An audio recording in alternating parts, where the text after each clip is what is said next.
প্রায় 5 মণ ঘোড়ার মাংস পেয়েছি গাজীপুর সদরের হায়দ্রাবাদ নামক এলাকায়। এখানে আমরা জেলা প্রশাসন গাজীপুর, র্যাব, আনসার, স্থানীয় যে পুলিশ বাহিনী সকলে আমরা যৌথভাবে একটা অভিযান চালাই।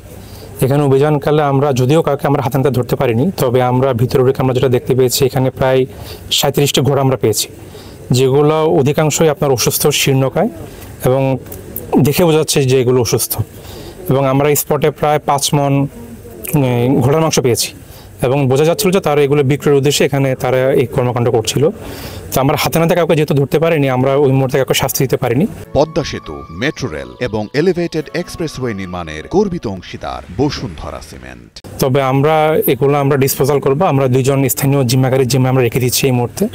আগামীকাল সকালে এই এই ঘোড়ার মাংসগুলো এবং যে ঘোড়াগুলো আমরা পেয়েছি এগুলো আমরা সকালবেলা আমরা এখান থেকে নিয়ে যাব, ডিসপোজাল করবো আর কি।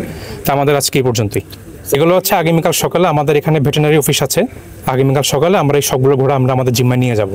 আর এখানে আমরা 2 জন জিম্মাগারি রেখে যাচ্ছি, ওনাদের জিম্মায় রাত থেকে থাকবে এখানে। আর স্থানীয় পুলিশ আছে, ওনারা আমাদেরকে সহযোগিতা করবে।